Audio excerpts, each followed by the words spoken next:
Hey, you know Tim from his introductory video that we did a while back, and today is February 11th, 2021 here in Central Texas. We're having really crappy weather. We're in a winter storm situation where it's been raining and icing and getting cold. We're expecting snow. So we went out on the road today and decided it wasn't worth the risk we were taking. So we decided to come on back here, do some administrative stuff, sit down and make a video, and maybe just while away the afternoon here doing warm things. So what I was going to do later on is curl up with, a hot mug of Earl Grey tea and a good book. And I figured you'd probably do a bare-chested restoration on a 1968 Chevelle using nothing but a claw hammer and a rattle can of silver Rust-Oleum. The claw hammer is frowned upon in the restoration world. Is it really? Yeah. I mean, that's usually made possible by body hammers and ball peen, that type of thing. So it's come-aways. Yeah. Claw hammer's good for siding and building a frame, maybe to set like a roof on. Like my I took my Scout roof off so that I could work on some of the Scout stuff. Mm-hmm. But I did build with a claw hammer a frame to set it on so that it could be up off the ground and out of wood. Out of wood. So it's a dolly of sorts, but made out of wood and no wheels. So necessarily not a dolly.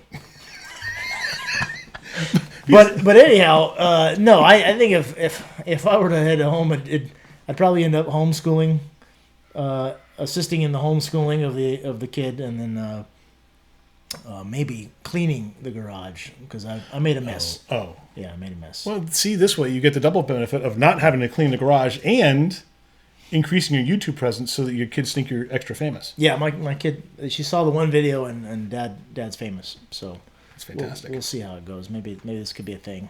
Did she ask for your autograph? No, I don't. Signed headshot or something? Nothing. Yeah. So that's a shame. I know. It's that kind of thing, like something signed, some kind of keepsake piece of paper. It doesn't last long at my house. It gets like stuffed away into a folder somewhere, kept for eons. It's Maybe you could sign over a Hot Wheels store or something. Yeah, no, she has her own Hot Wheels. She can't have any of mine. Mine are mine. I try to keep them separate. I'll buy her one of something if it's cool, but usually I don't let her get into that stuff. But of course, Hot Wheels could, on a cold day like today, Hot Wheels could be the focus. I could curate my collection a bit, move things around. Okay. How many do you think you got? Or do you know exactly how many you have? No, I don't have them counted. I mean, it's probably close to 2,000 die-cast cars from micro machines, which were popular in the late 80s, early 90s, all the way up through, 10th scale RC cars and stuff like that, like classic vintage stuff. I say vintage, but I mean 80s. Like, what is that? I would consider it vintage. Especially for RC, because I remember I had an RC car in the 70s when I was a kid. Radio Shack was immensely popular. And Sears had them, because I remember when you were a kid, the very best thing you could ever get in the mail was the Sears Christmas catalog. Yeah, JCPenney when I was young. Okay. Sears too. I mean, that was... Yeah, that's where I lusted over the G.I. Joe train that they had out. It was an HO scale. Yep. G.I. Joe train. They did one for the A-Team, and had an opportunity to get one recently, and I passed it up, and of course you go back and it's gone. Of course. But just that kind of stuff is... That's what I'd be doing on a cold day like today. It's all I ever did. I remember as a kid. Yeah. I don't know when the catalog came out in the fall sometime, and that gave you more things to anticipate and wish for. And I would wear those pages out. Oh yeah. And I got a really cool RC. It was a van. It looked like the Mystery Machine, but it wasn't. It was yellow. Yeah. As I recall, it was like 10 inches. And the reason I wanted that one because that one was so super deluxe that you could actually steer it in reverse, and you couldn't do that with all the RC cars back then. Oh, yeah. It's multi-directional. Yeah. Yeah, it went everywhere. Yeah. Full function, they call it. Yeah.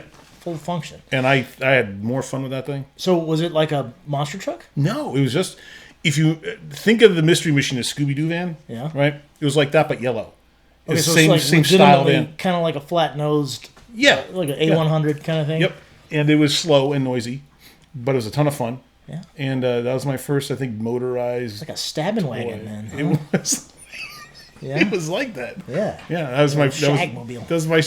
Well, I mean, I was a kid, so I wasn't doing any of that back then. Well, but sure, but I mean, yeah, the 40s were. I had my dreams. Oh, sorry, you said 70s. Yeah. 70s. Sorry about that. But I think that while we're on that topic, I think that's where a lot of us get involved in this industry. I think you're right. And it's for me, the very first. And sure, people do it because of their dad, or they maybe get into it because of their dad, and that's that's what me and Dad, we were always doing stuff like that, and anything with wheels on it since I was like 5 years old, and that that's 84, so Hot Wheels was huge still. Mm-hmm. RC cars were getting better. You had Tyco coming out. You had, or becoming bigger because they've been around. They were in trains. Yep. And then they came into slot cars, which, man, I had... Tyco did slot cars? Tyco did slot cars. The HO scale slot cars. They had I think they were called Cliffhanger, and it went up the wall.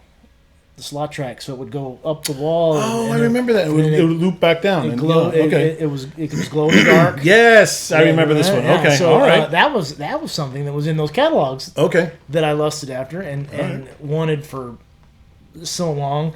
Of course, I don't think I got it when I was a kid right away, but as I got older, I think we ended up somehow one came around and I had it, and man, that thing was cool.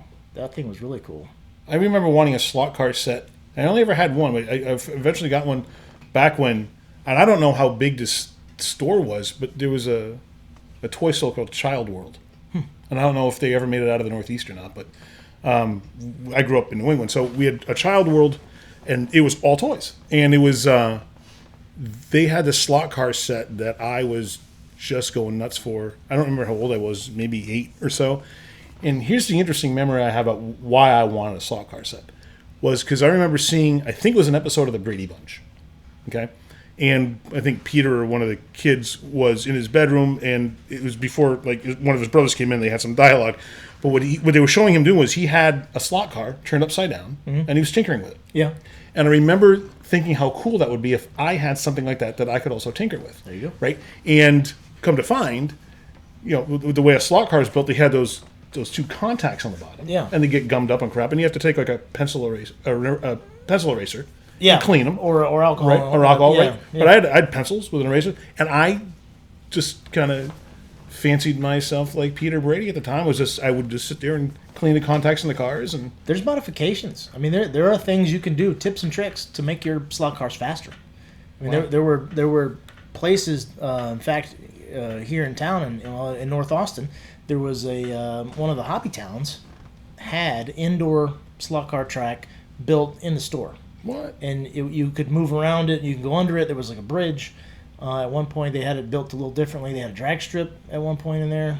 And so, yeah, guys would build their 32nd or 24 scale, the bigger ones, slot cars, trick them out, lower rolling resistance, get some skinny tire, just like a real dragster, just like a real pro stock or a door slammer or any of that. And yeah, I mean, you could hop it up with different axles.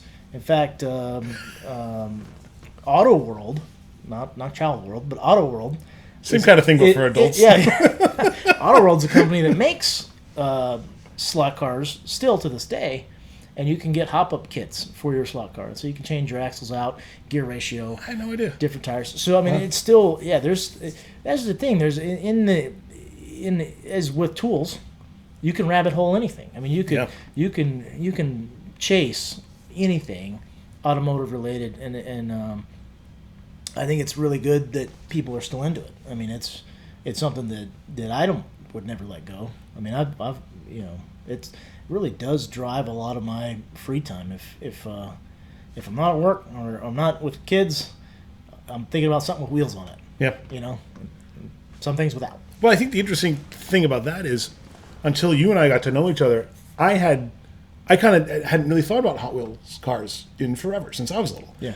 And then when you find that, no, it's still, not only is it still a thing, but it has grown to something I never even considered it could ever be, because when I got out of it, I just kind of left it behind me, right? And you do that with a lot of things. You kind of grow beyond these things that you had in your childhood, right? And you might think back on them every now and then. But unless you know, like, slot cars are a thing and Hot Wheels are a huge thing. And I had no idea that these industries, A, were still around, but B, had the level of sophistication they have. Not only still around, but Hot Wheels are still $1 since 1968. How is that, right? Price point has not changed. That is weird. And they are still doing it. And it's great to think that they've stood the test of time. Yeah. They get a little weird, like some things do, but then they come back to home base. And the 50th anniversary was a couple years ago in 2018, and so that reignited the interest, I think. And so I think the world became more aware of Hot Wheels because they made a really big deal out of pointing out, hey, we're still here, we're 50 years old. And they did a bunch of things, started a mobile, like a rolling car show where they go to different towns across the country, and they'll invite people, bring your cars. If you win, you could go into a category of winners, and then one of you will be picked for your car to be turned into a Hot Wheels. So, again, meshing the toy and real life customizers to come together. In fact, one of the first ones that won was a Nash Metro. Do you remember those little cars? No. So Nash Metro. Nash was a company that was outside of the big names. Well, they made the Rambler, right? Yes, they made a Rambler, exactly. Yeah. And so, but in the 30s and 40s, Nash was around, but they weren't Chevrolet, they weren't Dodge brothers, they weren't Ford, and so they dabbled. They were around, but this little tiny car was a first shot at a commuter vehicle, little two-door convertible, very small, smaller than a Mini Cooper as far as overall size. Anyway, this gentleman took one, slapped some high-rise manifold on it, two custom-made air cleaners, big white wall tires sticking out of the frame, taller than the body. I mean, the tires were obnoxiously disproportionate, but he made it look like a toy, and he drives this thing. Well, he wins. And now they have a Hot Wheels of his car in his original colors that you can buy, that you can find. That's a really cool way to kind of immortalize your own creation. And they started doing life-size Hot Wheels years back. The Twin Mill, I think, was the first one they decided to bring. It was one of the original 68, or Sweet 16, I believe. Maybe it was actually not part of the original 16, but it was early 68, 69. But they brought it and made it full-size, made it come to life. 2 engines, all the custom work, oversized tires. Yeah, very, very cool. And you introduced me to a whole new idea I knew nothing about, when you would create your own Hot Wheels designs by modifying existing just models. if you good with a Dremel and some JB Weld, or some epoxy, you can do a little bit of everything. I've made a few. I usually like to take one of my car club buddies' cars and turn it into a Hot Wheels. So it's like reverse engineering. Yeah.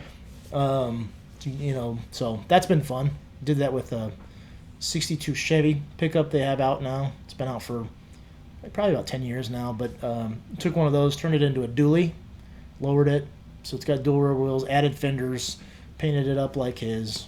It really came out great, actually. I was happy with that one. Wish I could have kept it, but I already told him he could have it. So is that the kind of thing that you do just when you're feeling kind of inspired, or do you plan out different designs and stuff that you want to build? No, I kind of just, like I said, I look at what's around, jump on it and go. It just usually, I niche out time for it for sure. But once I have something like that, it's good because then I can stay focused and you watch less TV. Yeah. You use your hands and mind and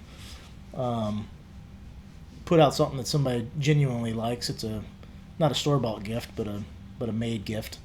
And it's a one-off. Yeah. I mean, that's the other thing, too. It's unique. It is. There won't be another one like that. I mean, I could maybe do that again. The problem is then materials, too.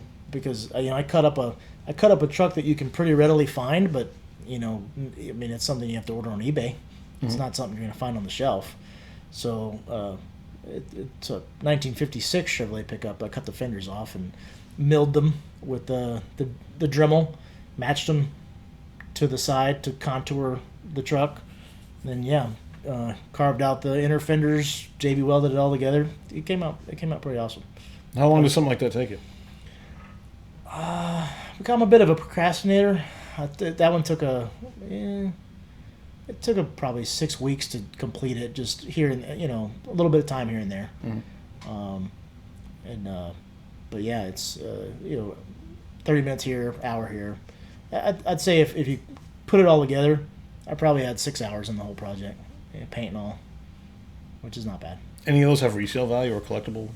It depends. If some I mean, anything does. Well, that's probably what I mean. And then that's the other thing is that who wants it will pay for it. He who wants it most. Yeah. Because I mean, there's plenty of stuff that, as your spouses will tell you quickly if you've made a choice that they don't agree with. But to you, it was the best idea ever. Like, I mean, come on, it's like coming home with yet another big screen TV that I got for a hell of a deal, I thought. But where are you going to put that? Does it have a remote? Did we really need it? All those questions can be applied to anything. So when you say, does it have resale value? There's someone out there that wants it and will pay for it. Yes. For whatever. And I mean, realistically, you take $1 car, you put some time into it, and I'm seeing these customs go on eBay for $100. Wow. Yeah. And I mean, that's not even the highest. I mean, that's just pretty. I'd say an average is probably around $50 to $60 for a custom Hot Wheels. Probably.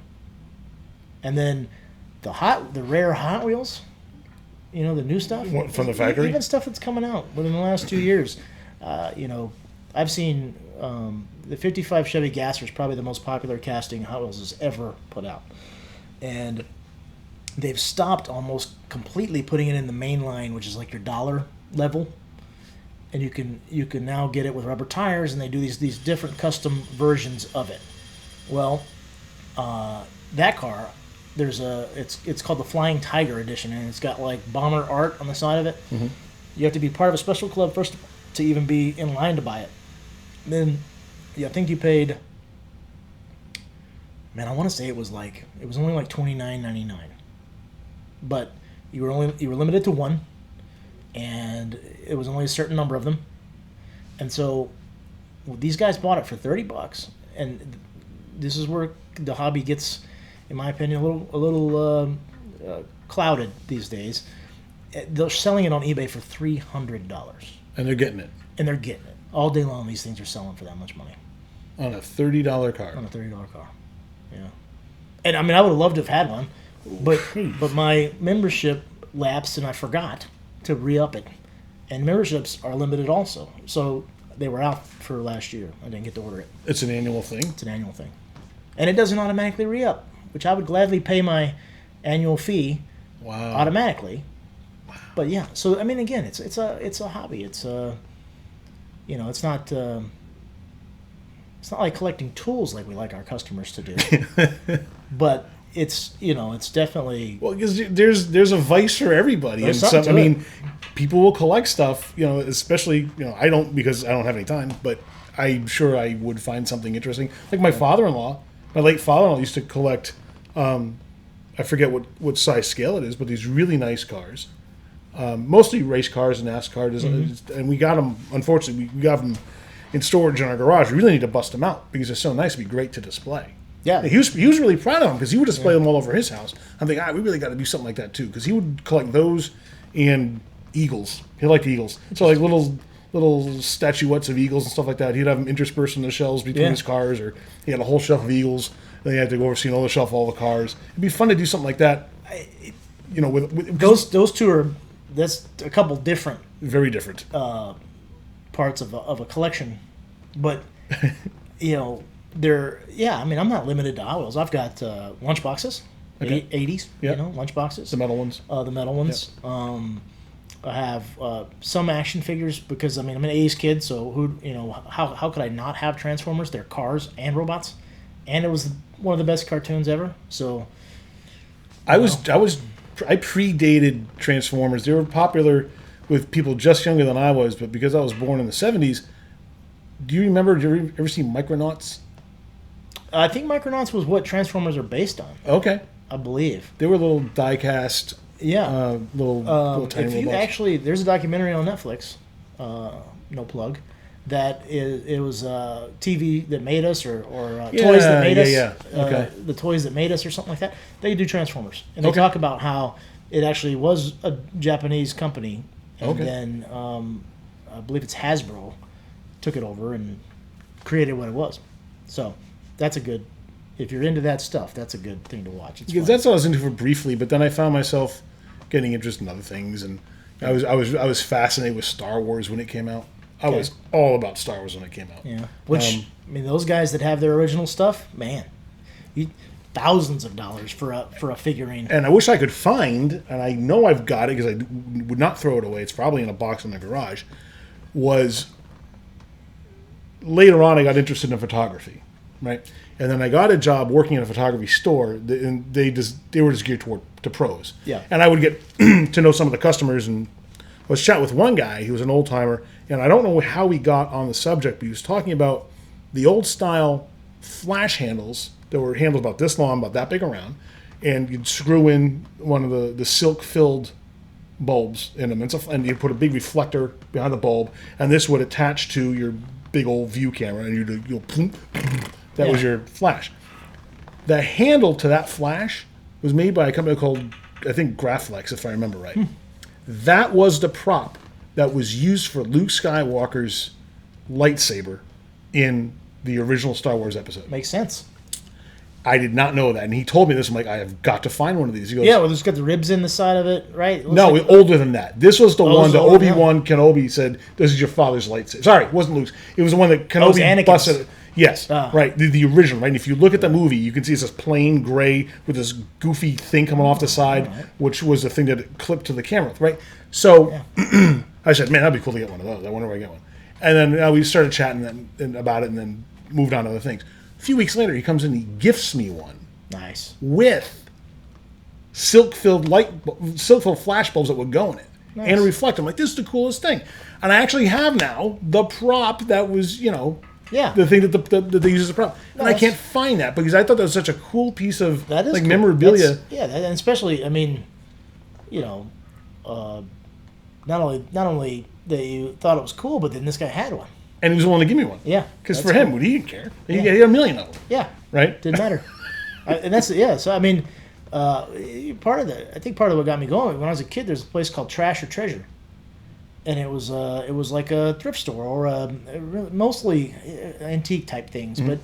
But that's it's 100% that is it, this guy wants to give this TV away or cheap, super cheap. And I'm like, okay, well, to me, another big screen TV would be great. I can stick one out back or in the garage or whatever, So it's trash or treasure on that kind of stuff. To him it doesn't mean anything. Right. To you it you were Luke Skywalker for like a weekend. Really? Yeah. I mean, it was just, and I would just sit there and stare at this thing and marvel at it, and then I'd rewatch the movie to see. Yeah. That was exactly what this was, and it was just a really cool connection you had with something that was like this childhood.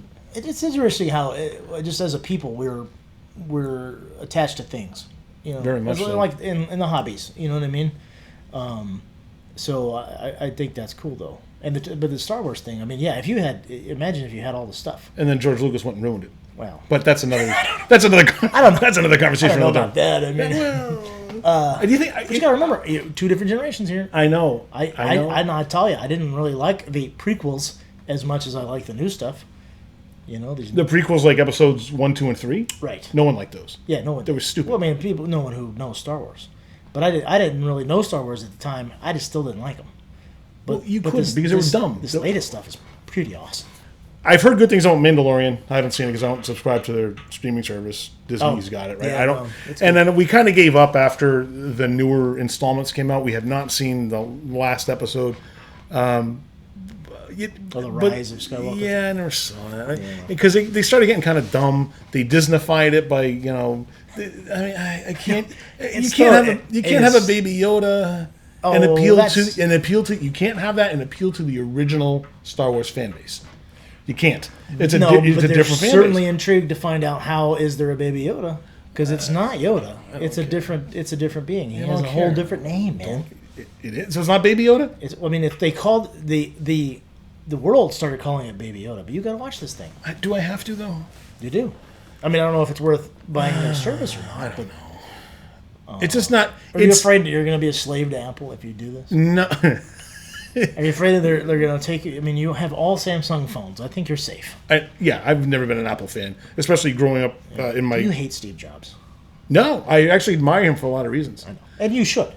Or a business person should. As a business person should admire somebody who has such high expectations and has such a high and consistent standard. Yeah. What I liked about him was, if I understand his history, he and Wozniak started building stuff together, and he was dreaming up this form factor for some prototype computer they were working on. And Wozniak, and they hired a couple of other guys to start helping him out. And he tasked them with putting this thing together in this form factor he was thinking of, and he wanted it all in one case, I think. And they were saying, we can't do it because we can't get a power supply that's small enough and powerful enough to do what we want to do. And he said, so build one. Right? Where these guys are thinking off the shelf, we're going to assemble these things. He's like, no, we've got to be the one that innovates this and actually makes it. Yeah. And if the world hasn't seen it from somebody else, they got to see it from us. I really admire that kind of approach where we need to be the innovators. We can build stuff with off the shelf. Michael Dell did that. He built his own empire, and Jobs is building his own empire. Two completely different approaches. Yeah. Right? But one guy was taking off the shelf parts and assembling them. The other guy is creating new stuff himself and themselves for the market. And I admire both of those approaches for different reasons. Yeah. Yeah. But I think as a business person, it's you can't not admire what Jobs had done. Right. So stream their service. Oh, and watch. We're back to that. You are very good at circling around. I know because I'll lose track and I'm linear and I'm gone. Right. You have a good way of bringing it all back. It's only because, like I said, because I tend to rabbit hole stuff. Yeah. Like I can tangent all day, but if I don't bring us back to center, then we lose our audience. I don't know that we're going to have much of an audience for this video. I know my mom's going to watch it. Yeah, she'll watch it. She'll watch it. Yeah.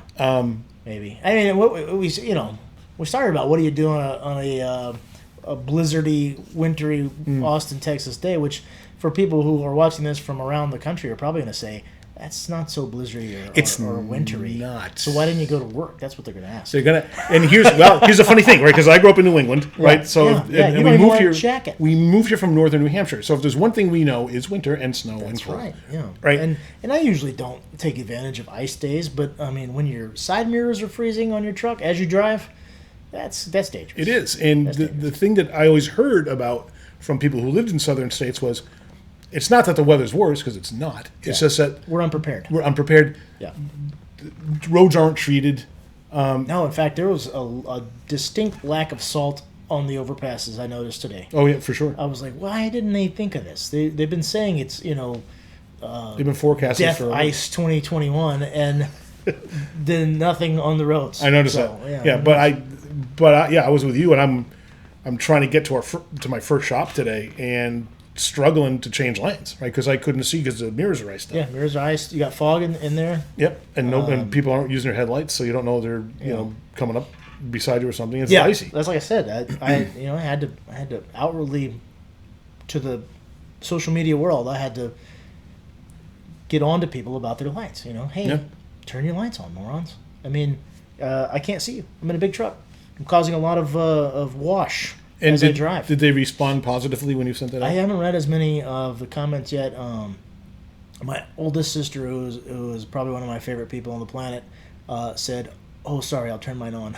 So now I feel bad a little bit about busting her chops on that, but no, it's just about being safe. I mean, we don't want to wreck anybody. No, absolutely not. And if I did and you didn't have your lights on, I'm probably not going to be nice to you. Probably gonna be like, that's what you get. Well, no, because there was twice on the same stretch of road coming in. There's there's lane drops Yeah. where you got to merge right. Yeah, merge. Right, and I'm over in the right already. Right, and then you got guys that are coming up who I can't see because I don't have the lights on. Yeah, sure. And I thought it was one of these things where I just sensed somebody was on my right hand side. I'm looking. So couldn't you see are him. a Jedi. Looking. Maybe I am. Maybe I got these powers. So I'm looking. I can't see him. Like I swear there's somebody there. Yeah. Right. And sure enough, he was right on my flank. Yeah. Right. And I couldn't see because the mirrors were iced. Oh, now we're talking about steak? Not flank steak. Oh. It's ribeye or nothing for me, baby. Ah, I'm a fajitas. ribeye guy. Fajitas. Are really good. I just don't have them. I just don't have them a whole lot. I should It's have them more Texas. often. You got that has to become a staple. You've been here too long to not Well, be here's a regular fajitas. Here's guy. what I don't understand. This is where we have Breakfast tacos. I jumped don't. into It's a okay. tangent. It's no problem. I don't understand breakfast tacos because I can make those at home. Why would you pay? And the ones I've had, you didn't have to make it at home. but they're not that hard to make. And then That's true. I had a pretty good one from a gas station this morning did you while I was de-icing my mirrors. with the taco? Oh no, You rubbing the mirror with the taco? not a chance. Okay. I'm not talking euphemistically. I mean with the actual literal taco. No, you can't. You can't. I'm not sure it's good to de-ice it with a With a taco? taco. Maybe chorizo taco, but not a bacon, egg, and cheese. Anyway, flank steak. Now I can't circle back. Now It's okay. We've ruined. It's all right if we're my on ability to do Hey, it. sometimes you're just on to a new subject. No, we were just talking about the lights and everything, and I'm driving with them on in the rain, and how people watching might say that we're very silly for having to shut a whole town down because of some ice. But in Texas, we're not prepared for it. And when They don't. The road system folks don't prepare for it. So and it's a level of danger that you've introduced to driving. Like I don't know if down here you can get a cold weather package on a vehicle if you buy it. Like a True Coat, you got to get that True Coat. get the Rusty Jones undercoating. Sorry, that's another that's '70s product. That's a Fargo quote. I'm sorry. Oh, that. Yeah. Yeah, it's like the Rusty Jones from Yeah. the '70s. Like heated mirrors, for example. I don't know how many cars come with that option down here, or if people generally No, get yeah, it. you get heated Do they? mirrors. Oh, sure. Well, I mean, heated everything because, like I say, forbid that you get a cold butt in your car in Texas. Yeah. I Well, mean- which happens every time it dips below 60. Yeah, I don't get it. Hey, I don't use it. You know what I'm saying? Can't feel it anyway. Right. Whatever. It's not like we have heated mirrors on the trucks. No anyway. feeling from here down. You know what I mean? So anyway, Some rough years behind you. Huh? Is that what you're saying? whiskey does funny things. Anyway, but yeah, that's why we're not out. That's why we're talking about. That's why we're doing this video. That's why we're talking about things to do when the weather's bad, or inventorying, checking books. There's stuff you can do. Which I feel really good about that. We were just going over our books for the last year and a half, and identifying bad debt and stuff like that, and we're in way better shape than I thought. And I did not think I was going to feel good after looking at those numbers, but I feel great after looking at those numbers. You never want to look at something that's lost, in a sense, and have it be out of control. And I think, based on the experiences that I've had, I think it's looking fine. I mean, not fine. I mean, you never want to lose anything, but it's looking manageable. When you look at the percentages that we're looking at relative to the industry average, we're so far below that. Yeah. I mean, you did the math on that. It's like 0.3%. Instant math. I think. It was not a lot at all. No, and that's something that, that's just awesome. Which means, we have great customers. Great customers. So yeah, people realize, I think, the importance of doing business, and they're on board with how we do business. And I think it also is a testament to how we can choose where we go. We don't have to go particular places. We choose where we go because we're independent. We're not right, and I think that's a huge benefit to us. Yeah, and I think doing good business in general is a good way to keep good customers. Yep. Because if you make it obvious that it's reciprocal, everything that we're not out there to give stuff away. We got to make that money back. Got to pay for the next thing. So I think that was a good. It was a good visual to see it and realize that it wasn't as bad as it could be. Right. Yeah. Because until you do those numbers, and every business has to look at their numbers, but it can be a scary thing, and the businesses that wind up not doing well, a lot of times it's because they were bitten by something they didn't know existed. Yeah. It's usually their finances. It's usually something with their numbers that they weren't identifying. I mean, and you can get out in this game and have a lot of fun and completely forget about the business part of it. Yep. Because it is a good business model. Tool trucks are necessary. Customers love having the trucks come by and provide so they don't have to go hunt it down or find it, buy it somewhere else and wait for it.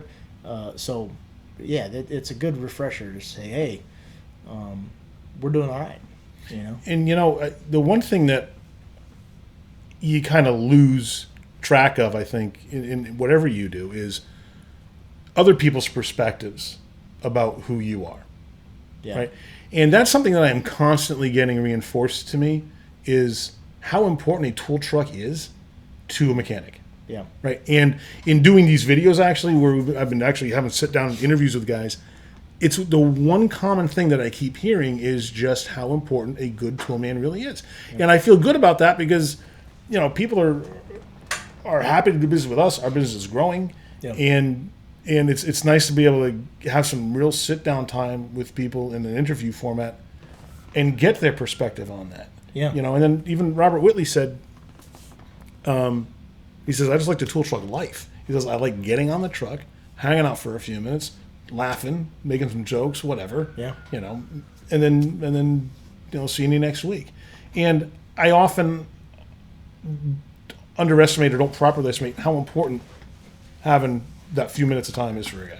Well, yeah, I mean, we might as well throw a barber chair in the bag and learn how to cut hair. You're not kidding. Yeah. I mean, that could be another option, man. Growth. I mean, it's just let the old lift gate down and right. scoot them out. And, it's everybody gets buzz cuts. Right. There's not.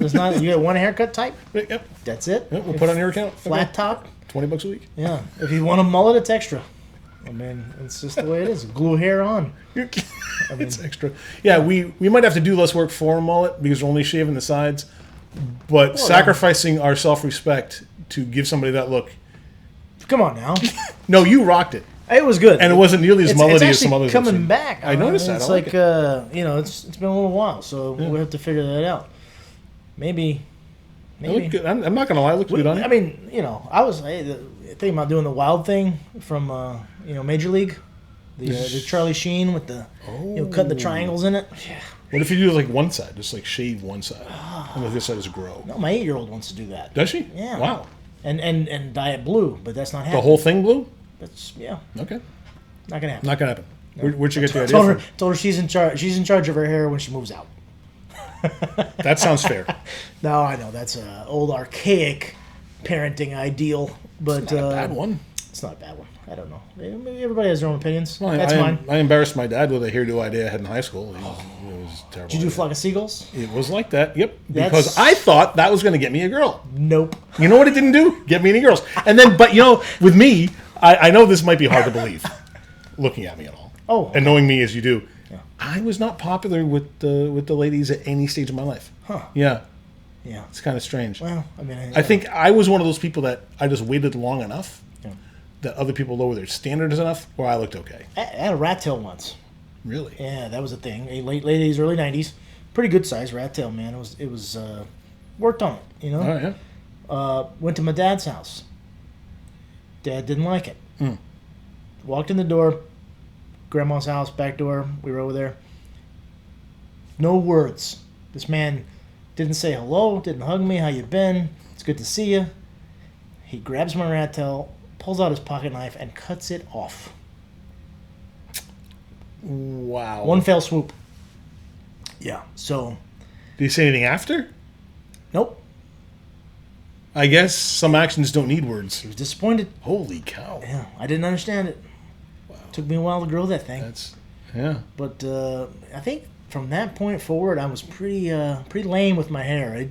It was your standard fade, to kind of slightly comb over gel type situation until like recently. Okay. Until the last couple of years, and then COVID, I decided to let it grow out, and that's what you guys saw in my introduction video. Oh yeah, yeah. No, a lot of guys let it grow during the Rona. Yeah. So that was that was the most hair I'd ever had, I think, at that point. You got to go back a ways in my history. The most hair I had was probably junior high school. It was pretty shaggy. In the 80s, wasn't it popular for teens to have long hair? It was when you look at the 80s hairstyles, I kind of realized that mine wasn't much different at all. But everyone just had like loose, bigger hair. Like nothing was close cropped really. Yeah, there's a lot of stuff loose in the 80s. Hey, you're not kidding. but hey, but you're saying you had no idea. No. Okay. Sorry. Apologies. I may have wanted to be, but I just never had the opportunity. Yeah. I was 5, so I mean, not much action there. No. Except with never mind. No, at 5? Playing doctor, you know how it goes. Oh.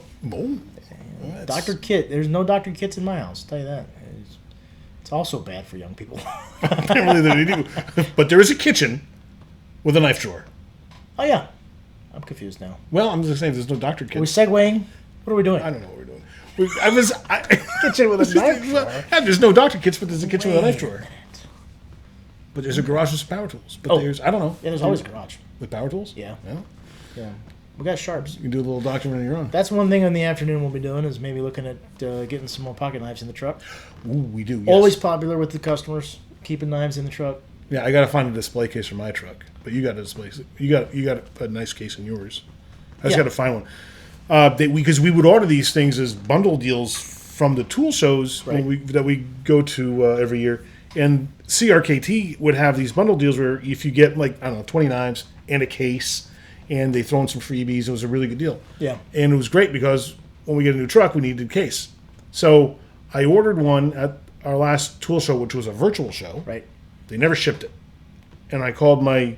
Yeah, because I was waiting on that one when I came in with you. Yes, and when I called my rep, he said, I don't think they have those anymore. I said, well, it was part of the bundle deal. Yeah, I don't know. Yeah, bummer. Yeah, and then he says, call CRKT. I'm like, fine. So I call. Of course, they don't sell direct to us. They only sell through a distributor. So I said, hey, do you have these? And they said, yeah, we still have those. Can you give me a part number? I asked. Sure. She gives me a part number. Yeah. Great. I call our account rep and say, hey, how about this? Okay, I'll get you one. So, nothing.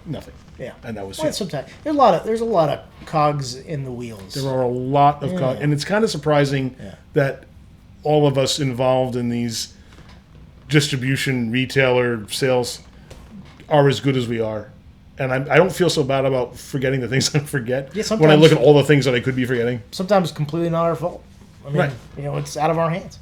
And you tried your best to set expectations. Yeah. Right? Especially nowadays when every auto and diesel shop is waiting on parts. Everything's been back ordered, it seems like. Yeah. We're still able to get our tool inventory through pretty quick, but even then, sometimes things just take longer than normal. Yeah. We're firearms dealers too. We can't find any guns or ammo to save our lives. And, even if we did, I don't know what ship times are on those. What's that movie? What's that Jonah Hill movie? Was it War Dogs? He's an arms dealer? Yes. Yeah.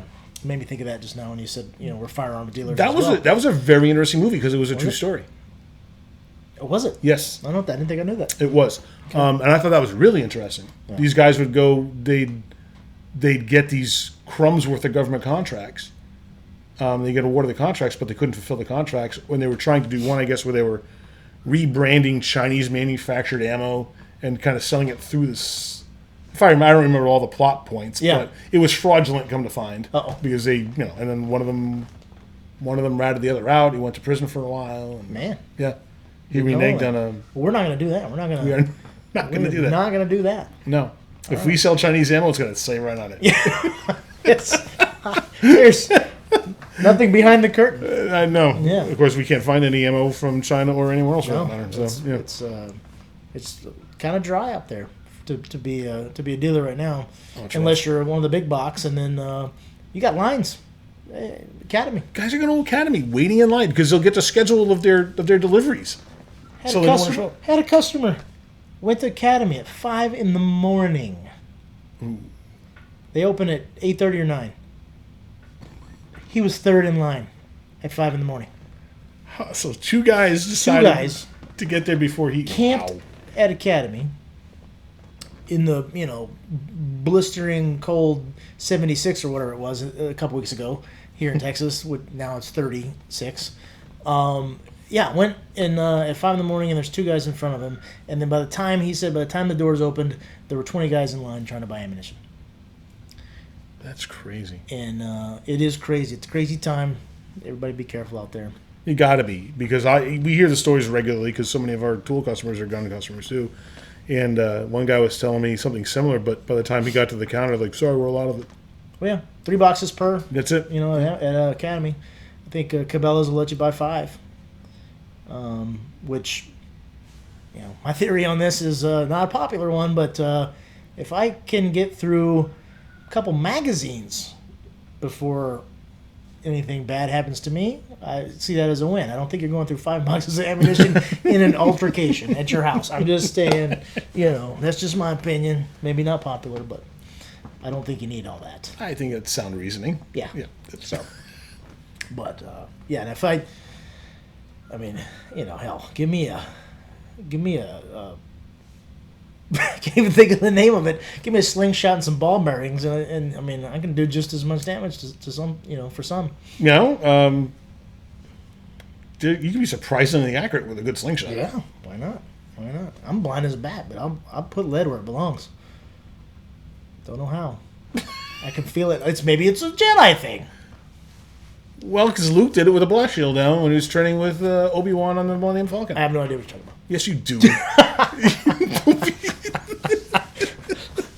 What I like best about Star Wars is the Millennium Falcon. How do you not? But It's being the most iconic starship. being like a vehicle person, being like that's my. But you weren't a Trekkie though, were you? No, I wasn't a Star Trek person. I was it was too young to be a Star Wars person in the original trilogy, and so. But I think I came across a Millennium Falcon at a garage sale or something, probably 88, 89, but it was one of the originals. And at that point, it hadn't gained the collectible value. Mm-hmm. So I think I got it for, 75 cents or $1. And, man, I wish I still had it. It wasn't the big one? Yeah, with the pop-off. Really? And you can, yeah. Wow. Oh, yeah. And then, so the figures, the G.I. Joes and the Star Wars figures were the same size. And so I would put my G.I. Joes, which I was really into, in the Millennium Falcon. You really mix genres there. What's that? You really mix genres. Oh, yeah. Wow. Yeah, I know. A G.I. Joe and the Millennium Falcon. Yeah, but that's where, my sister would, come in with the Barbies, and they're, 12-inch, and then the G.I. Joe, the scale's wrong. It's all wrong. And it's like tagging the 50-foot woman, and, I'm a scale person, I'm sorry. Well, you gotta be. But, I also don't like kids that make their Hot Wheels fly, unless it's a plane. Or a Chitty Chitty Bang Bang. Yeah. Do they have one? No. I don't think so. You know the movie, though. I do know the movie, but I wasn't really into it. It's a classic Dick Van Dyke movie. What was that, like a Renault or something? That was like I don't even know what that was. Or a Renault, as people pronounce it in French. Anyway, Millennium Falcon. That's why Star Wars was so interesting to me. The not even so much the X-Wing, but the Millennium Falcon. Yeah, the X-Wings are nothing. TIE Fighters are kind of cool. Yeah. Anything the Empire did was cool anyway. Well, yeah, they had all the money. They had the budget. And they had the best movie villain ever. There's no one better than Darth Vader as a villain. No one. That's the best villain ever? What's a better movie villain than Darth Vader? Oh, man. Really? Name one. A better movie villain? Yeah. Does it have to be a trilogy? Can it be a single movie? Doesn't matter. How about Saw? That dude is pretty bad. He's not iconic though. He hadn't reached that level of. I'm just saying. You're saying. But here's the thing: villain. When you wanted to, as far as villainy goes, that's pretty. Not. Who was the meanest guy? Okay, again, unpopular, but I would say that Dr. Evil is a better villain than Darth Vader. Whoa. Darth Vader's kind of one note. Dr. Evil. He can choke you by doing that though. He's got a mini-me. Laser sharks? With freaking laser beams on their head. He turned good? So did Vader. No, he didn't. He's still. No, he absolutely did. He's still who he was. He felt conflicted at the end. That doesn't. And then his ghost was nice. His ghost was palling around with Ben Kenobi. His ghost was Anakin. He came back as an Anakin ghost, right? Yeah. Yeah, okay. And they were glowing with Yoda and Obi-Wan. All glowy and happy looking. Yeah. See, so you didn't like the second set of movies either. No, they were stupid. Nobody did. Nobody did. It was cast wrong. That guy wasn't good. Who? All right. Here's the when you're casting a movie. How do we have so many great opinions about things? Because we're highly opinionated people. Where are we? Yeah. When you're casting a movie, Yeah. and you have to cast two different actors for the same character that occurred years apart, you're casting a young Anakin and an older teenage Anakin. How do you get it so wrong twice? Yeah. I don't know. It was bad. I mean, I'm sure the guy has some good qualities somewhere. He just. Which one, the kid or Hayden Christensen? Hayden. I don't know what they are. All right, but here's well, I don't know the man personally, but right. I'm sure he's a nice guy. That's I don't what know I'm that. saying. I don't know that. Maybe he's a jerk. We're not trolling Hayden Christensen. No, but here's the thing, right? So those are the worst cast characters of all time until I saw. I forget. I can't remember the names of the more recent Star Wars movies because they're all dumb.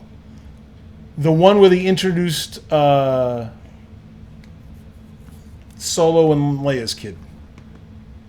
I don't remember. The very first one. I don't remember his name. In the movie. Yeah, Kylo Ren. Kylo Ren. Yeah. Right. I can't remember the name because this is how much I can't get behind these movies. Okay. So he takes off his mask, and who is it? Adam Driver. Yeah. He's a good actor. He's a fine actor. He's a great actor. I won't look great. He's a fine actor. Okay. I have enjoyed all the other movies I've ever seen. Because he doesn't look like either one of them? Is that what you're saying? First of all, he looks nothing like them. Okay. He wasn't their offspring. You can't expect me to suspend my disbelief so much that I believe Adam Driver was conceived of their loins. Can't do it. I don't know. It's space. Maybe it has something to do with like. But he doesn't. Maybe it's like there's like a vacuum. Maybe they weren't in space at the time. Maybe they were. They never really went. They never maybe really he was went. Breach, and then his nose got caught on the way out. I don't know. I'm just spitballing. It could have been, I suppose. I never thought of that, but just saying. But he doesn't even look like a bad guy. It's Adam Driver, and the other stuff I saw him, and he plays nice characters and good guys, and I'd punch his face. I mean, he couldn't miss. Yeah. Right in the schnoz. Right. I don't know how we got here, but but yeah, no, you're right. Come on! Of all the people you could cast, Adam Driver as Kylo Ren. You got to think about the time the movies are made. Who's your good opportunities? It's not like they're going to cast McConaughey. You know what I mean? Who obviously has some. You could even go with a no-name actor. You don't have to go with someone like him who has a career. That's true. I mean, it worked for Carrie Fisher and Harrison Ford. Yeah, that's true. They didn't know who those were. He was a set carpenter, and I don't even know who she was before she was Leia. Nothing. Probably a country music singer or something. Or a folk singer. Carrie Fisher was? Maybe. I don't know. I'm sure because her mom was famous. So I don't know. Maybe she was... Yeah. I think I always get...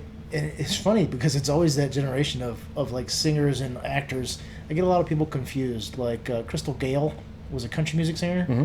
But like I thought for a while that it was Carrie Fisher. You thought Crystal Gale and Carrie Fisher were the same person? I think so. When I was a kid. To keep it separate, just realize that Ricky Bobby had a Crystal Gale T-shirt. Oh, well, that's important. That's right. See, that ties in NASCAR. I know. My second favorite movie of all time. Yeah. Talladega Nights. Yeah. First one was Ghostbusters. And see, you talked earlier about your dad, your father-in-law having the car collection, the NASCAR stuff. That's one part of the hobby that really tanked because it was up there.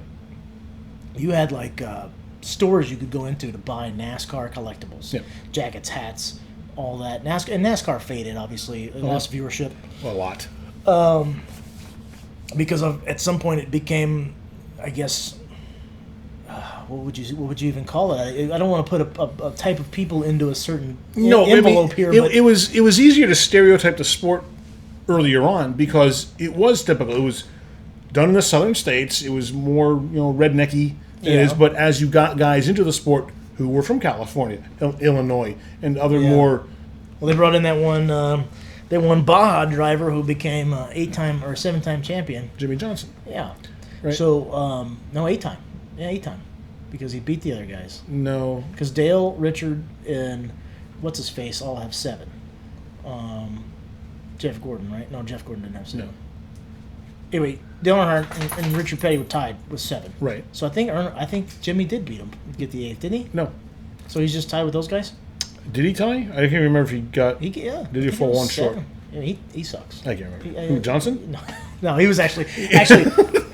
I'm a Terry Labonte fan. Texas kid. Yep. Corpus Christi. Yep. Texas Terry. So, not to mention Kellogg's and Frosted Flakes. Those were my favorite cereals when I was a kid. So, naturally, I'm a car person. I watch NASCAR. That was my guy.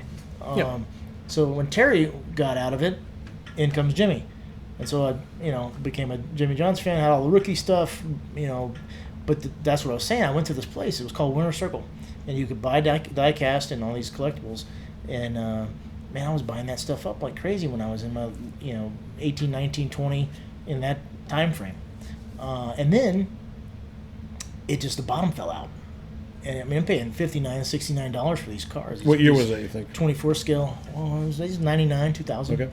Yeah, and it became, it just dropped off. It just became kind of, whatever. Nobody cares. And that killed that part of the hobby, of the collectible car hobby, the diecast hobby. So now, some of these cars are worth $20. And so it doesn't gain like a Hot Wheels. I mean, a Hot Wheels is a $1 car, 64 scale, easily crushed under the tire of a vehicle. These 24 scale, highly detailed with spark plug wires and moving this and moving that, and it's a shame that all the quality and craftsmanship that went into those and all the money that was spent on those is now $20 on eBay. Do you think they'd circle around again and become more valuable someday? It depends on what they do this year. NASCAR this is a good opportunity this year. Well, they got a dirt track now in Bristol. Yeah, they're going to be racing down here in Austin. I think that's gonna come back. Being Coyle Tools being a Gearwrench vendor and having a good relationship with Gearwrench and a lot of their products, I've actually started following Kurt Busch, who drives for Gearwrench, and so interesting to see what happens there. Plus, to follow a driver, I base it on a couple things. I base it on, okay, who's your main sponsor, and can I get behind them? Right. Who's your manufacturer? Because if it ain't Chevrolet, I ain't gonna watch it or follow it. So he drives a Camaro. Yep. He's got the Gearwrench going on. I'm not so big on Monster Energy drinks because I think they probably would cause a heart arrhythmia and I'd die if I drank that. So not into that. But I think that they killed our Monster Mobile tool brand. Monster Energy did. Is that why? Yeah. Is that what happened? I did a vlog video on it. That's right, you did. Yeah. I watched part of that. They killed it because they sued ISN. They sued ISN. They sued ISN for $5 million. Wow. Yeah. That's not a lot of money. Nope. But then again, I guess energy drinks aren't really. I mean, I don't know, man. They're $6 a piece. And they got plenty of money. Yeah, they're good. I think they did it not for the money, but here's the funny thing: the ISN was, they had a finding against them. Okay. So Monster Energy was awarded punitive damages only, not damages for copyright infringement, which means ISN doesn't have to pay anything. Okay. Which is kind of weird. So they lost the suit, but it was just simply to get the mark. It off was symbolic more than anything. They told them to get rid of the products. Just get that off the market. Yep. And that's what happened. We don't want to be affiliated. Yeah. But really, hindsight, they should have been affiliated. They should have said, "Hey, why don't we embrace this?"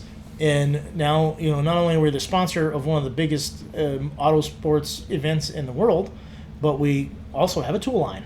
Right? And the tools are in the garages and in the shops and in the pits. Yeah. And, in fact, a couple of guys commented on the YouTube video on that what a missed opportunity they thought that was for some really cool co-branding or in co-marketing, which... Yeah, but some of that is those big brands. There's two other big brands that have been on NASCAR quarter panels since the 80s. Yeah.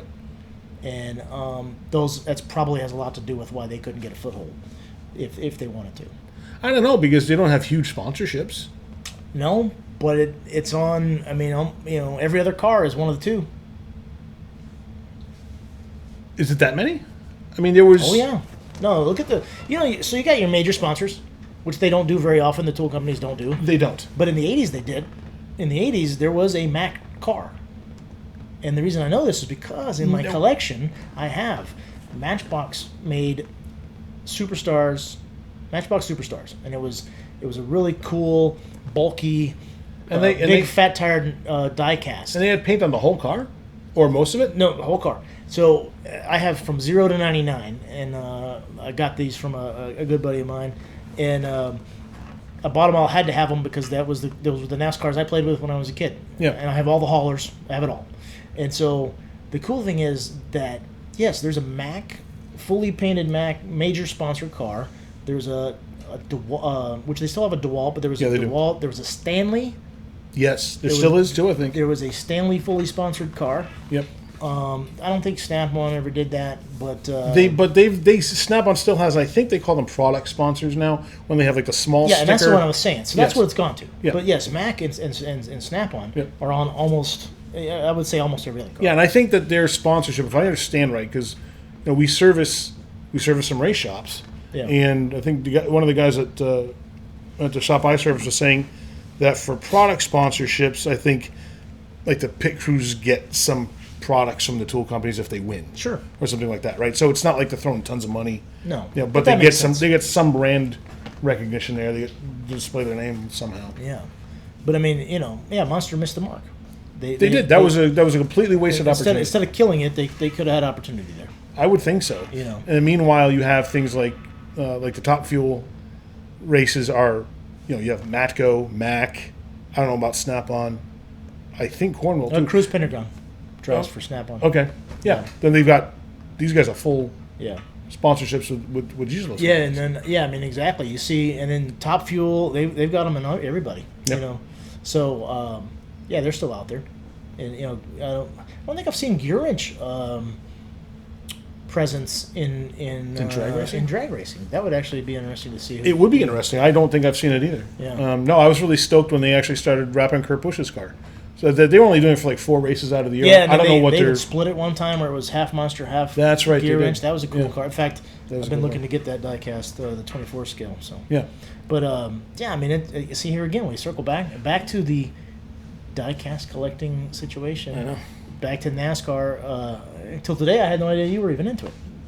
Yeah, because when we lived in New Hampshire, here's how it all started.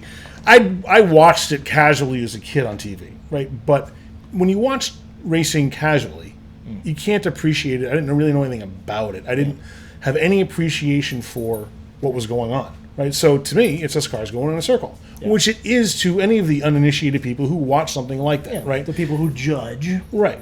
And they say, "Oh, you just want to watch it for the crashes." Yeah.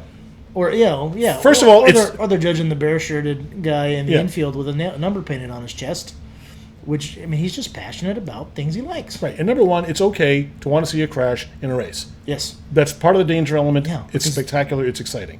There's nothing wrong with that. No. So do not apologize for ever wanting to see a crash in a NASCAR race, because that's part of the race. That's part of the fun. The other thing is, if you know something about what's going on, right, then you can appreciate strategy. You can appreciate different competing strategies that different crews are employing. Yeah, right. Well, because that really is the way to win, is the strategy. Because the cars are fairly well matched. Now, of course, there's going to be people that say, "Oh no, of course not," blah blah blah.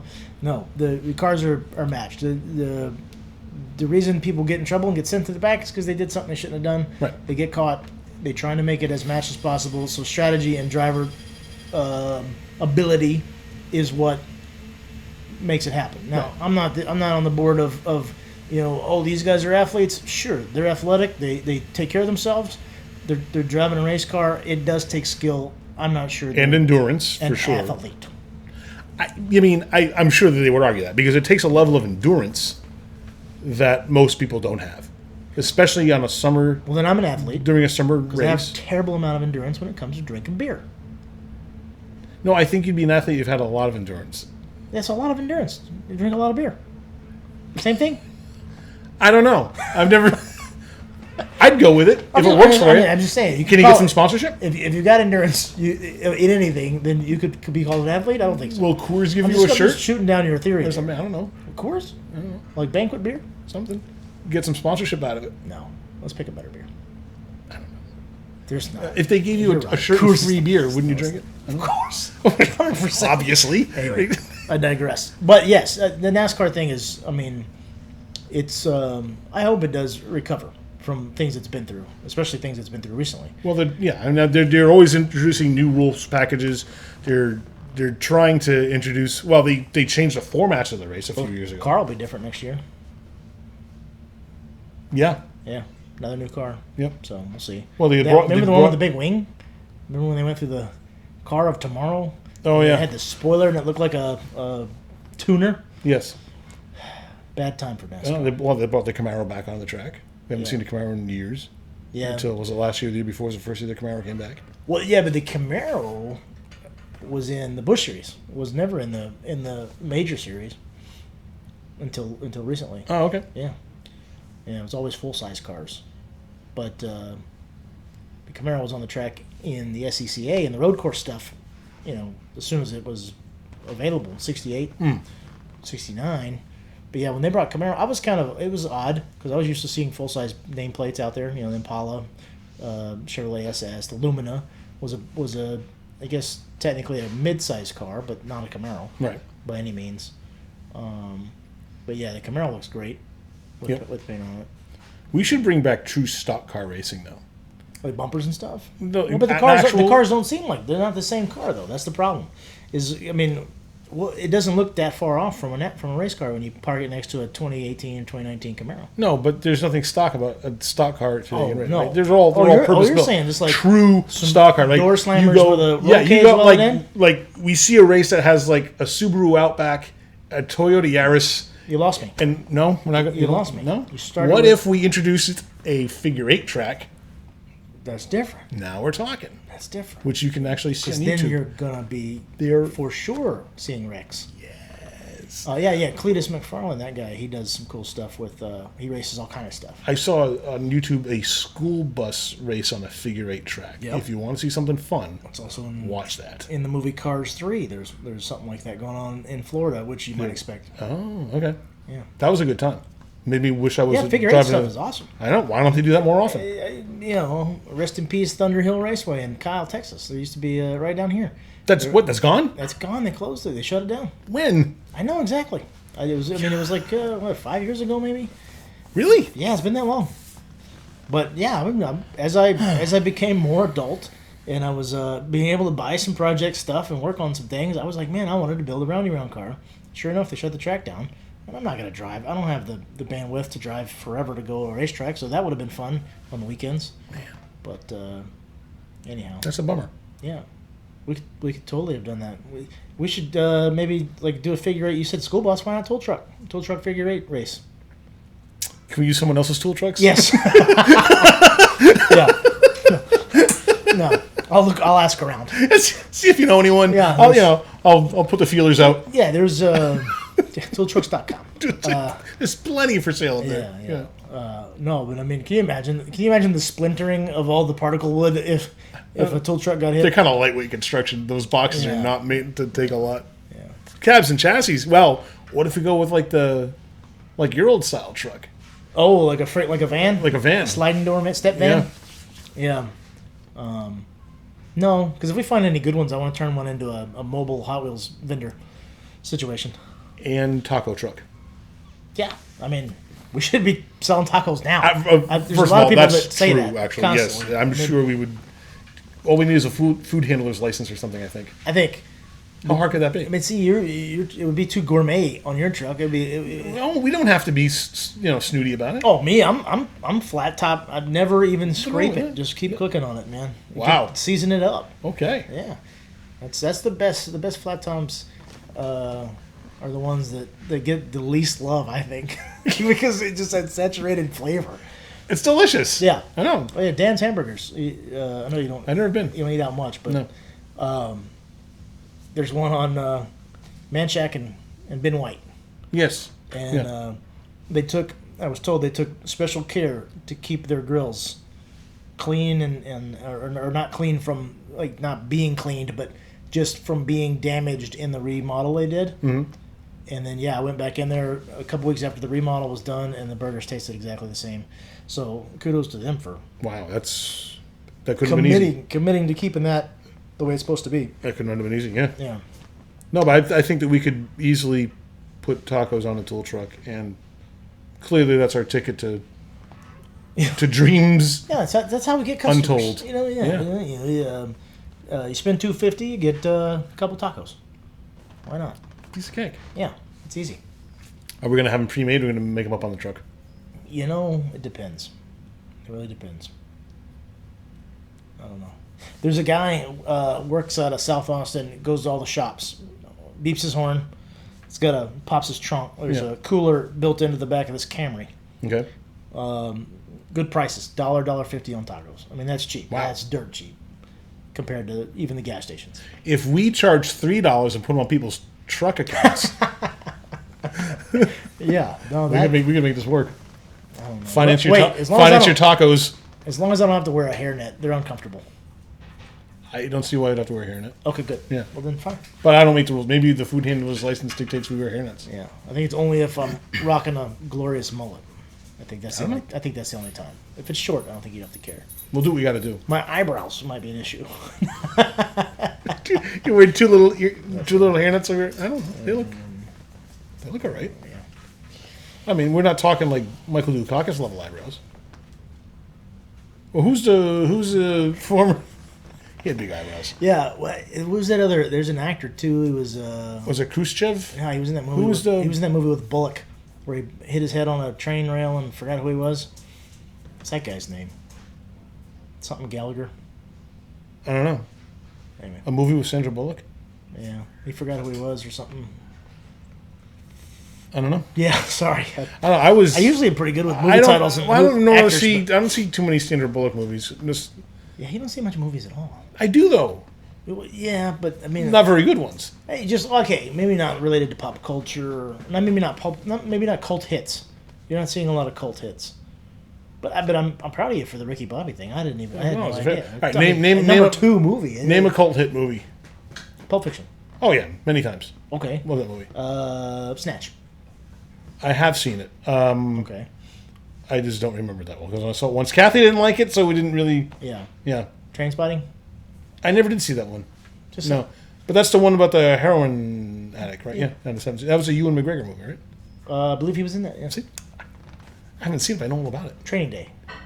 Oh, that was a really good movie. That's more recent. Yeah. I like that. Yeah. Because that was Ethan Hawke and Denzel Washington. Dude, here's my thing with two of my faves. With the freaking cars, but man, step into my office. That 79 Monte Carlo, black, hydraulics, white walls, spokes. Beautiful car. Yeah. I'm a movie car freak too. I mean, I don't think anybody can be kind of in the auto game without. What was the Ghostbusters mobile? 59 Cadillac hearse. What year? You're going to know it's a DeLorean, but what year was the Back to the Future car? I believe it was 81 DeLorean. Yeah, they only made them for 2 years. Well, they say they only made them for 2 years, but I believe it was actually 3 model years. I could be wrong. That's all. Okay. What year? Here's one for you. Yeah. What year did they not make the Corvette? That's right. 1953 to now, there was a year that no Corvettes were produced. I don't know. What was the most unfortunate looking year for the Mustang?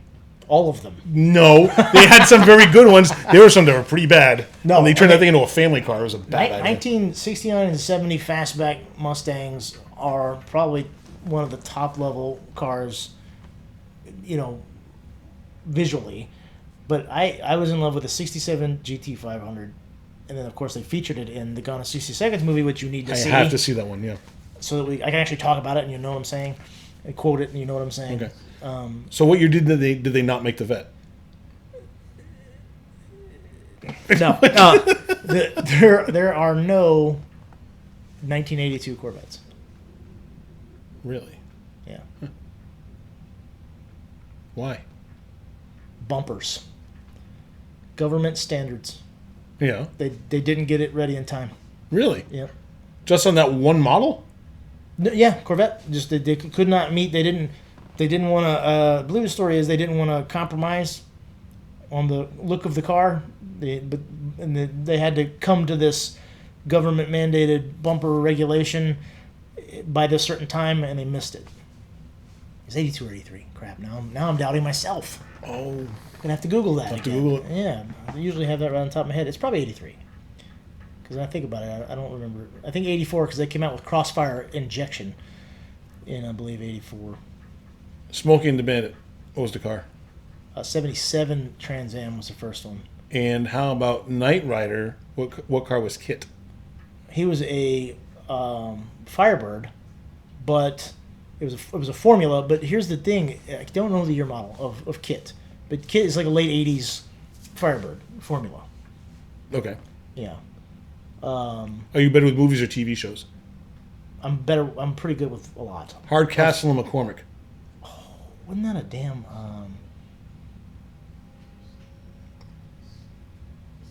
It's an awkward one, isn't it? It's not like a normal, average, run-of-the-mill stuff. No, it's not. What was Hardcastle and McCormick? Crap. MG? No. Coyote. Coyote. Oh, it was the Bricklin-looking thing with the doors that did weird stuff. That's right. Yep. Okay. Yeah, I didn't know that one. But then again, I didn't. That would have been outside of my ilk to watch. It was an obscure. Yeah. I don't think the show ran that long. Like Simon and Simon. You remember that show?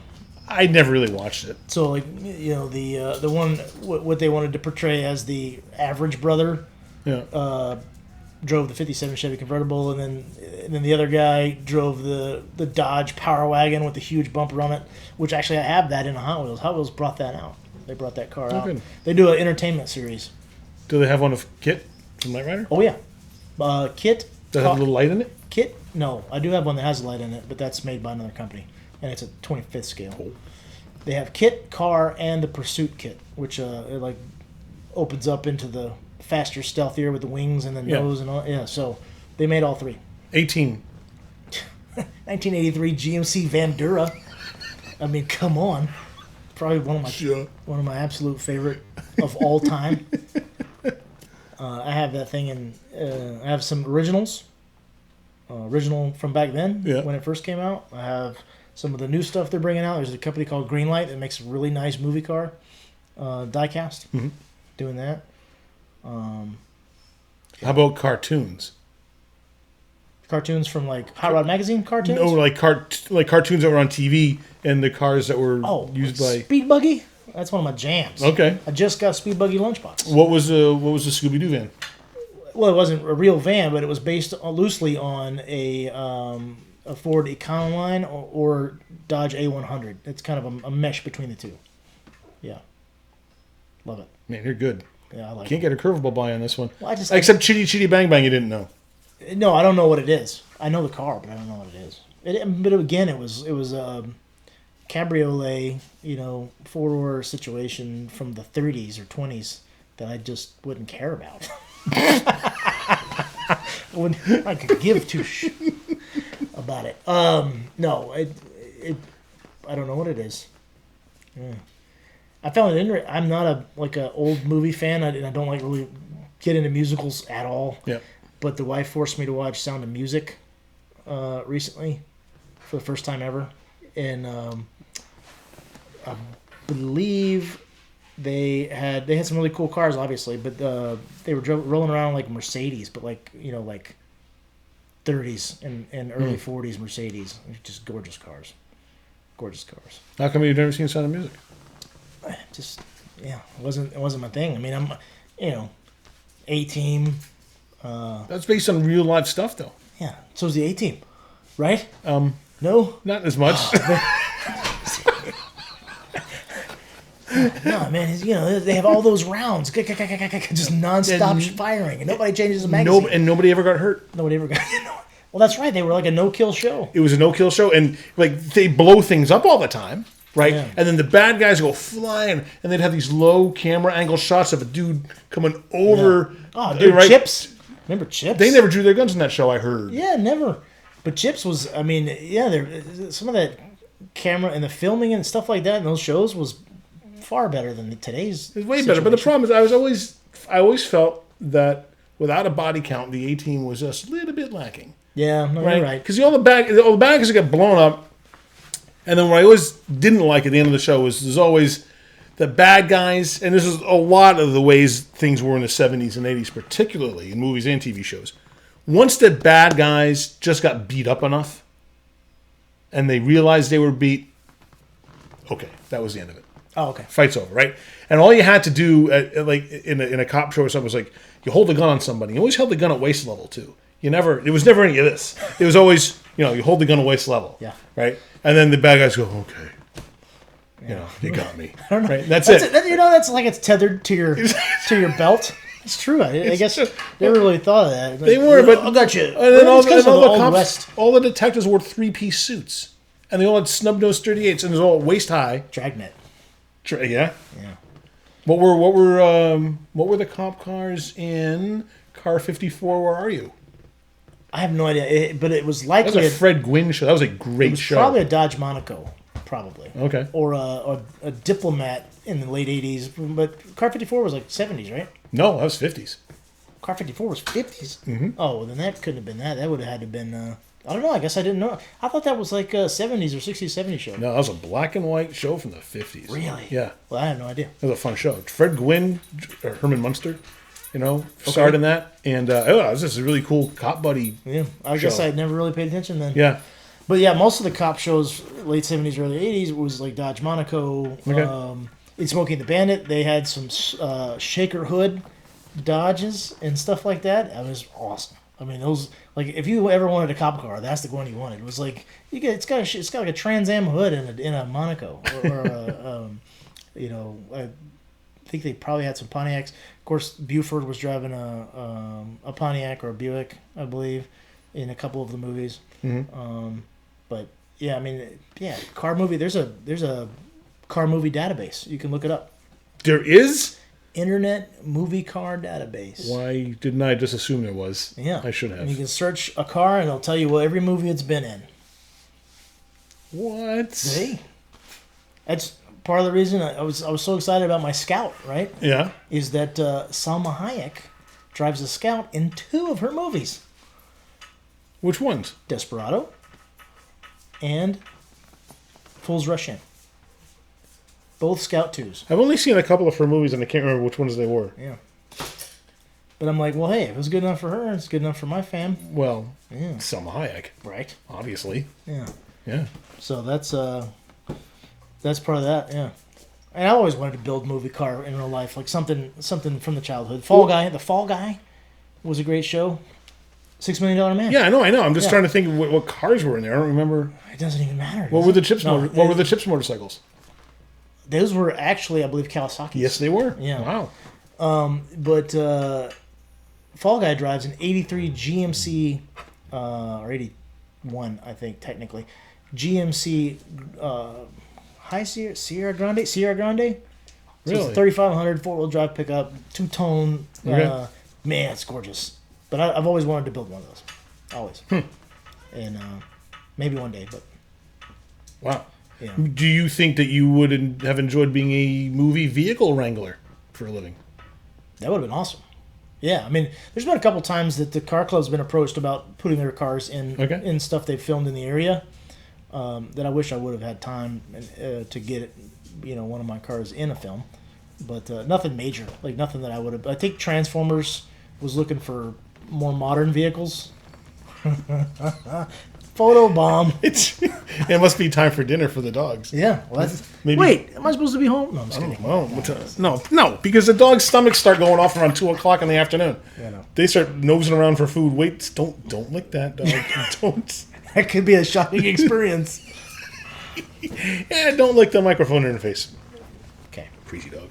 But anyway, yeah, no, I think that would have been a great situation. I mean, if I had the funds and the space, I would probably have way too many cars. So besides being the world's best tool guy that you are, oh yeah, that's what would your second favorite dream job be? Hot Wheels designer. Oh. Yeah. Okay. Yeah. I mean, but that's actually my first favorite dream job. I just happen to be okay at this. It's an easier gig to get. Yeah, I mean, as close as I can get to cars. No, yeah, Hot Wheels designer, man. I think that would have been if I would have applied myself and gone to college, then I probably would have been some kind of art degree or something and designer. I used to play with CAD when I was younger, just goofing around, and I always enjoyed that. But you're really good at sketching stuff out now. Like when you showed me that sketch you did of the tool truck the other day, I thought it was really cool. Yeah. And then I got an idea for that. Oh. And or for something similar. Yeah. Yeah, because I'm thinking about logo designs and slogans and stuff to put on T-shirts because I don't like anything that I've been thinking of, and like, I don't know, there's clearly better people thinking of the stuff than I am. But then it just dawned on me. In fact, this morning, I'm driving down 71 in the pouring freezing rain, and I thought, how about keeping it simple and just having the slogan on the shirt say "I wrench," and then just like a really cool, maybe stylized drawing of a wrench. Okay. And then Coyle tools. Yeah, I did a logo for a guy who never used it, that we both know. And You never used that? I haven't Son seen of it. a gun. I haven't seen it yet. I hope he does. And that's not the one they had the shirts made of. No. But maybe because he already had merch made, he just had to. Maybe he's just gonna wear it out before he releases the new logo. He He never might have mentioned it. to me. Maybe he's gonna do this whole release thing. The whole reveal on the show new- it. I don't know. Maybe and throw me some cred or something. I don't know. I don't know. That's where the scout came from. Bought Look, from him. Listen, nothing but cred here You with got you. it? So if you're needing the cred, No, we'll get you the I cred. don't need the cred, but I mean, get it could be. That's the kind of thing. Like I said, yeah, the being able to sketch and draw, it's all well and good. There's a ton of people that can do it. There's a lot of people that use those programs to make beautiful stuff. But you gotta, yeah. I mean, that's the one thing I regret is not going after that. Yeah. But luckily, with the way the world is digitized nowadays, I could do that in the.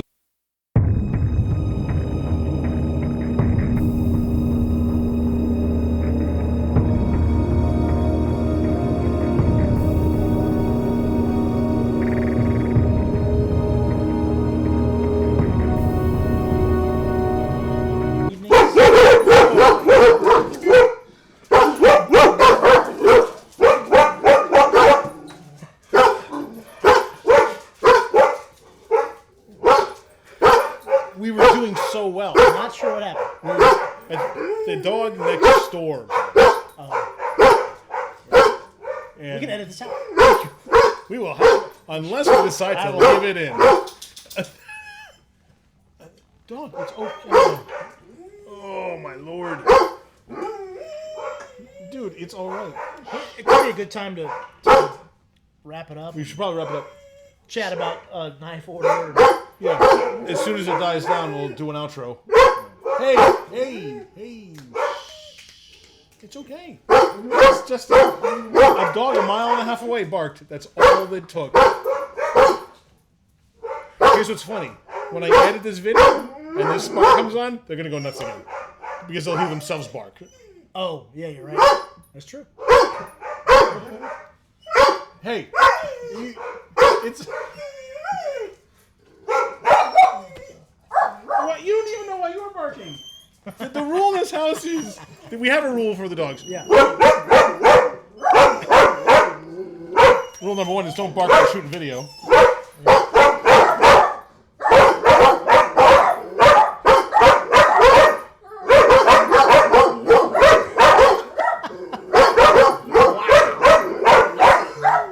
What is going on? Guys. Shelly. Dude, nothing is happening. You can see. Well, the dogs made sure of that. The dog said, "And cut." Yeah. It's Wow. Good. Holy cow. Dude, stop with the barking. Can you let them out? I'm going out in a minute, so... Yeah, can you just open the door and let them out? Guys, go outside. Minute.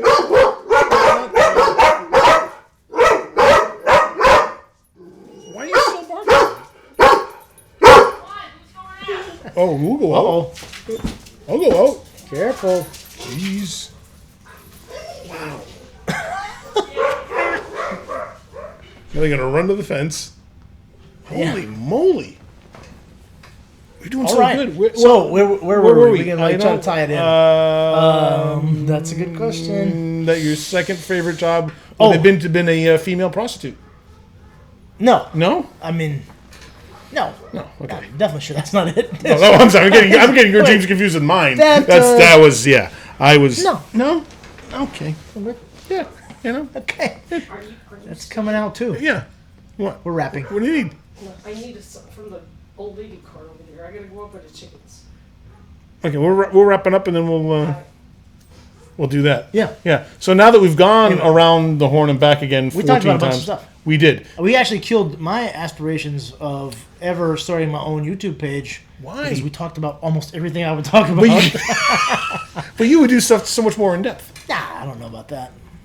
I don't know. The video format, it's interesting. But then again, maybe people don't even care about die-cast cars or the 80s. You might Or be movie surprised. cars, or TV cars. You might be surprised what any of people that care stuff about. as much. And there is a magazine about every subject in the world. And since YouTube came out, I'm convinced there is a YouTube video subject about every possible thing. I think that there's a market for everything. There's a lot of There's an stuff. audience for everything. And Is that low battery? that's the SIM card's getting full. All right, so it's about time to wrap this thing up because even the camera's crapping out. And the camera says, "And we're done." I like how the dogs are now in the back in the background through the window. So yeah. so the SIM card is full on just this interview. Mm-hmm. That's a lot of content. Yeah, a 64 gig card is wow. now full. Oh wow. I don't even know how long we've been going.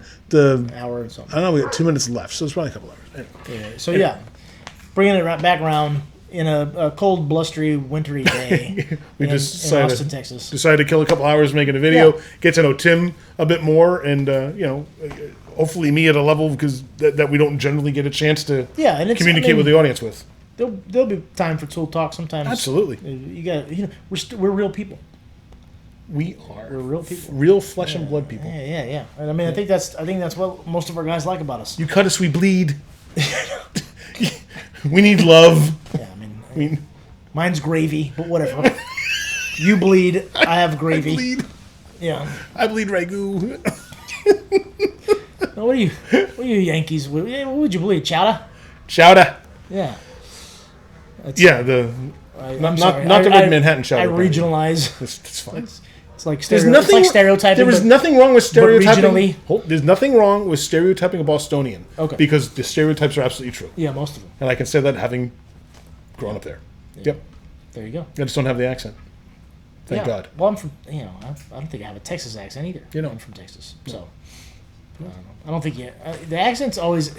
It's time for another video, but accents sometimes I feel like might be put on a little bit. Sometimes they are.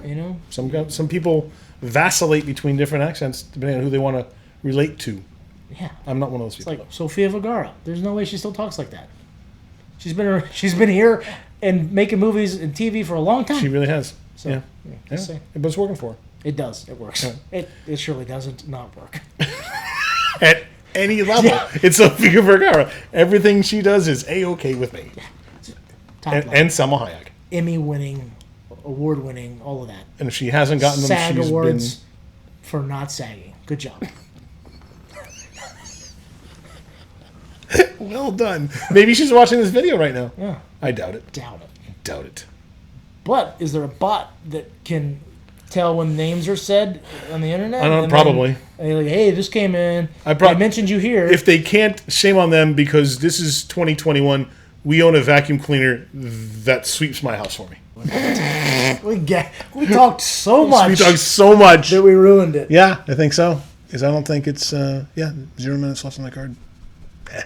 But that'll be fun. Add your own outro solo and just say that you had to kill me because It'll just be a one shot of me. That chair's empty, and I'll say, "There's an empty chair where Tim sat." Oh, to get all Dickinsonian about it. Dickinsonian? Yeah, from the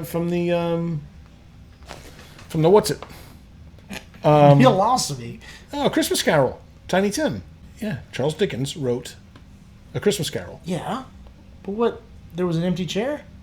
Yeah, the line from the Ghost of Christmas Present when they were peering in the window of the Ratchet house, and Scrooge was learning how sick Tiny Tim was. Yeah. Was the ghost said, if these events remain unchanged, I see an empty chair where Tiny Tim once sat.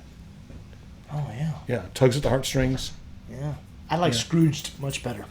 Very good. That was a very good rendition of that whole I love that character. movie. It was a great movie. I love it. Anyone now? There's casting brilliance. Yeah. When you cast Little Jimmy.